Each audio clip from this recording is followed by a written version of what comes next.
ఓం శ్రీకృష్ణ పరబ్రహ్మణే నమః.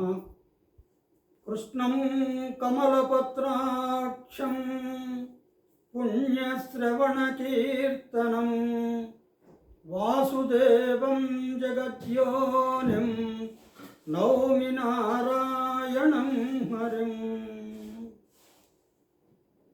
శ్రీమద్భగవద్గీత చతుర్దశోధ్యాయ అంటే 13 అధ్యాయాలు పూర్తి చేసుకున్నాము. 14వ అధ్యాయంలో మరి అడుగు పెట్టబోతూ ఉన్నాం అన్నమాట. ఈ 14వ అధ్యాయం అనే దానికి పేరు ఏమిటంటే గుణత్రయ విభాగ యోగము అన్నాడు. అంటే గుణత్రయము అంటే ఏంటి? సత్వరజస్తమో గుణాలను వాటిని విభజించి చెప్పేటటువంటిది అని. మరి ఒక్కసారి నెమరు వేసుకుంటే జ్ఞాన మార్గములో మొదటి మెట్టుగా 13వ అధ్యాయం క్షేత్రజ్ఞుణ్ణి విశ్లేషించి తెలుసుకోవడం ఎలాగో చెప్పింది. మనం 13వ అధ్యాయం చదువుకున్నాం కదా. అందులో క్షేత్రజ్ఞుణ్ణి బాగా విశ్లేషించి తెలుసుకోవడం ఎలాగో చెప్పిందన్నమాట 13వ అధ్యాయం. కార్యకారణ సంబంధంతో ప్రకృతి మారుతూ ఉంటే ప్రకృతి మీద నిలిచినప్పుడు ఆ మార్పుల్ని తనకు ఆపాదించుకొని వేరు వేరు యోనులలో పుట్టుతుంటాడని తెలుసుకున్నాం. ఇక్కడ కార్యకారణ జన్మ సంబంధంతో మార్పులు వెంటనే చెందే గుణాలని విశ్లేషించి 14వ అధ్యాయం చెబుతుందన్నమాట. వాటి వికారాలని, పురుషుణ్ణి వ్యామోహంలో పడవేసే విధానాలని విడమర్చి చెబుతుంది ఈ అధ్యాయం. అందుకే ఈ అధ్యాయానికి గుణత్రయ విభాగ యోగము అని పేరు. చతుర్దశాధ్యాయం అంటే చలించే విషయ వస్తువుల అధ్యయనం, వాసనల నుండి వస్తువుల వరకు రెండు వైపులా కార్యకారణ సంబంధంతో అవి కదులుతాయి. ఆ రహస్యాలని అధ్యయనం చేసే యోగం అన్నమాట ఇది ఈ గుణత్రయ విభాగ యోగం.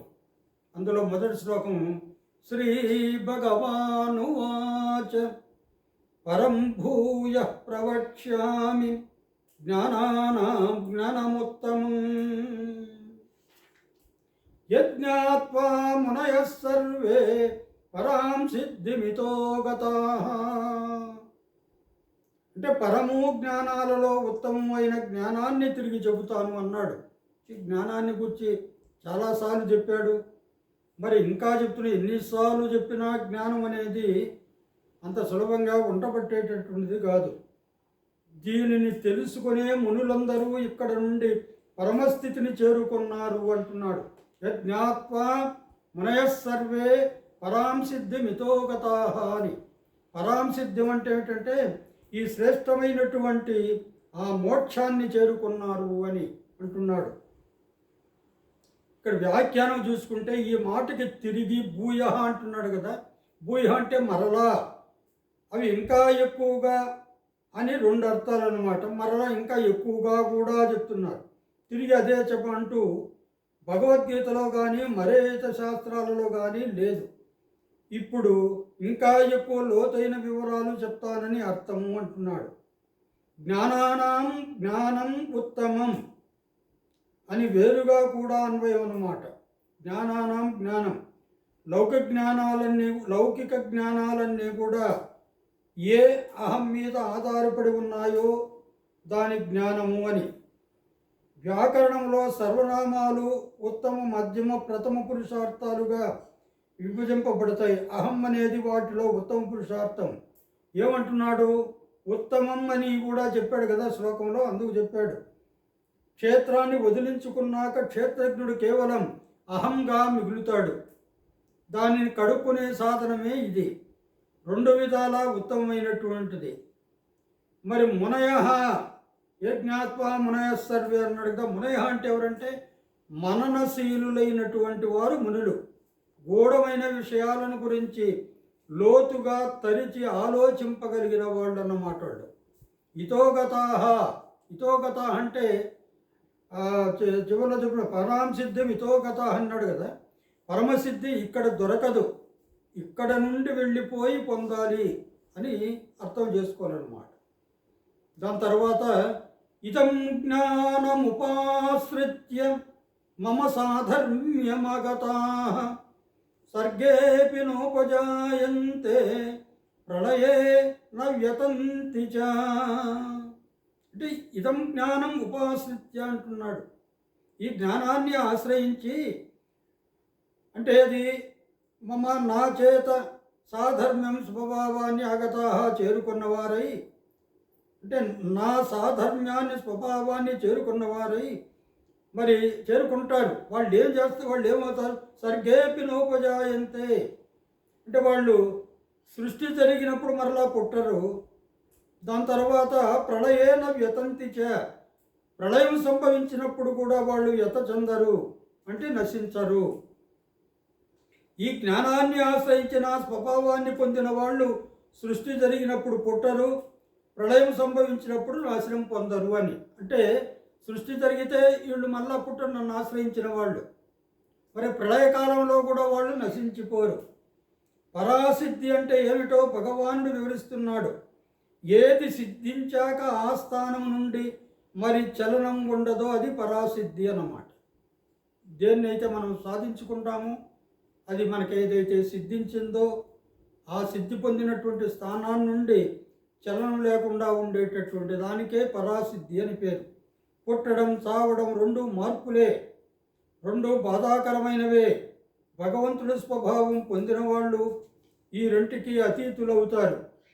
మమ యోనిర్మహద్ బ్రహ్మ తస్మిన్ గర్భం దదామ్యహం సంభవ సర్వభూతానాం తతో భవతి భారత.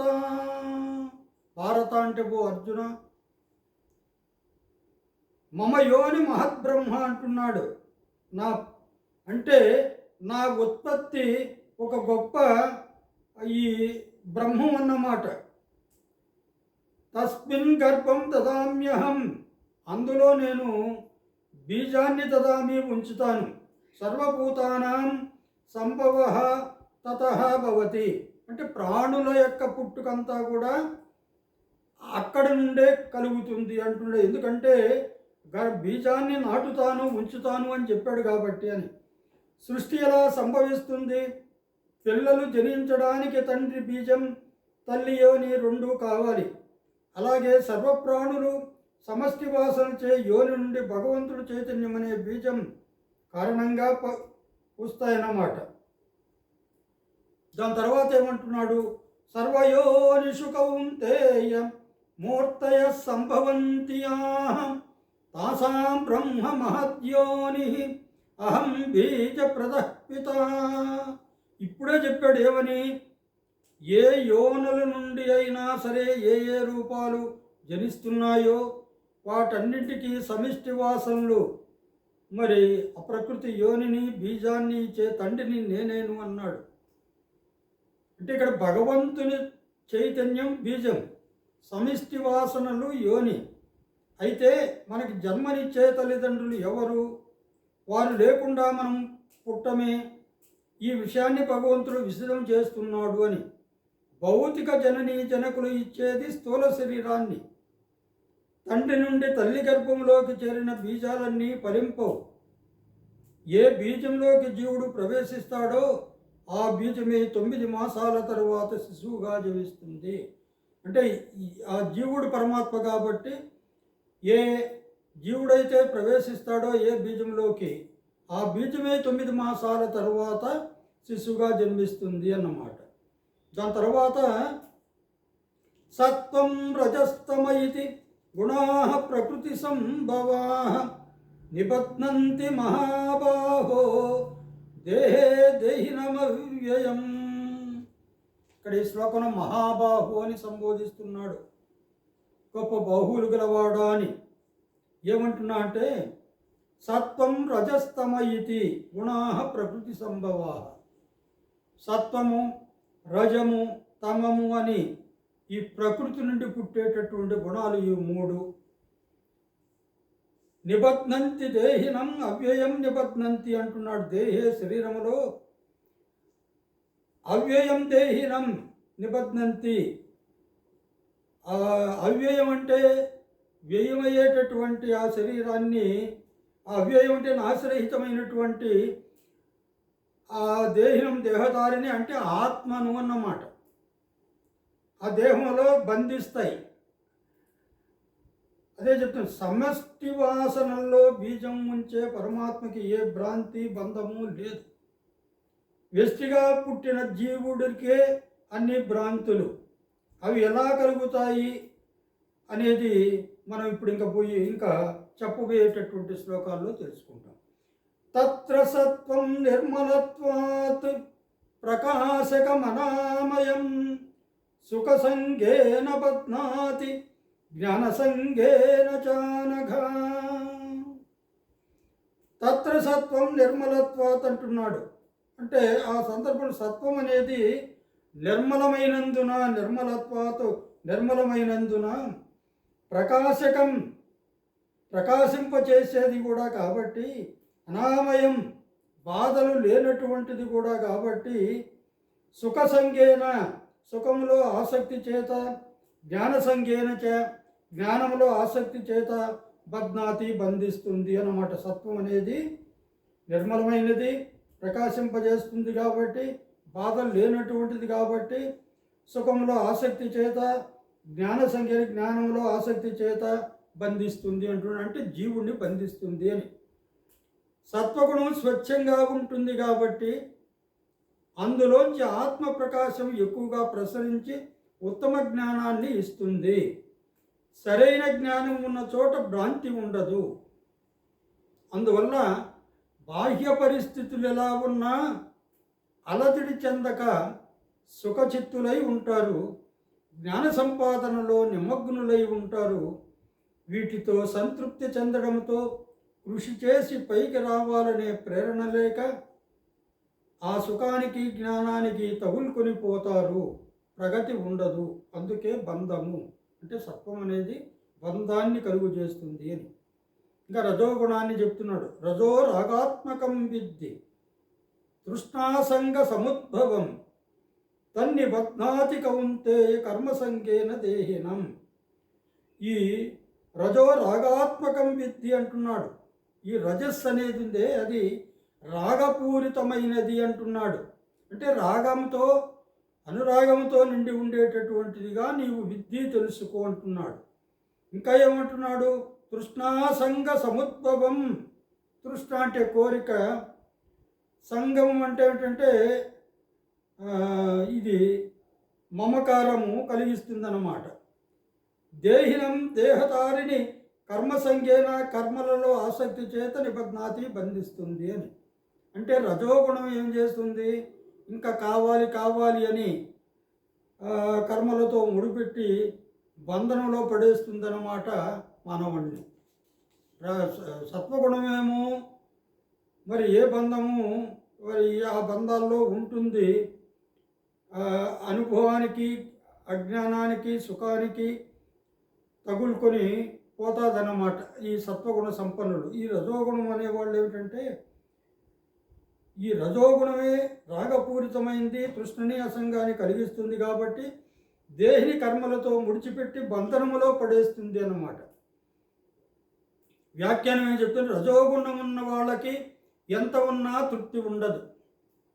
ఆశ, మమకారం వాళ్ళని ఎడతెగని కర్మల్లోకి దించి బంధనములో పడేస్తాయి. కర్మని ఆపాలనుకున్నా ఆపలేరు. అంటే తృష్ణ అంటే ఏమిటి? లేని వాటిని సంపాదించాలనే తహత తృష్ణ. ఆశము తనకున్న వాటి మీద అనుబంధము అన్నమాట.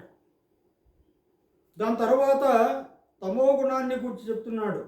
తమస్వ జ్ఞానజం విద్య మోహనం సర్వదేహినాం ప్రమాదాలస్య నిద్రాభి తన్నిబధ్నాతి భారత. ఓ అర్జున, తమస్సు అజ్ఞానం నుండి పుడుతుంది. అజ్ఞానజం విద్య అన్నాడు కదా, అజ్ఞానం నుండి పుట్టిందిగా తెలుసుకున్నాడు.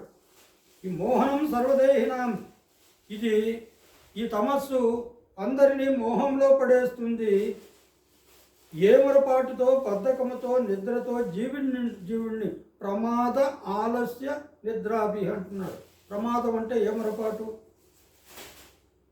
ఆలస్యం అంటే బద్ధకము, నిద్ర ఈ జీవుని బంధిస్తుందన్నమాట ఈ తమస్సు.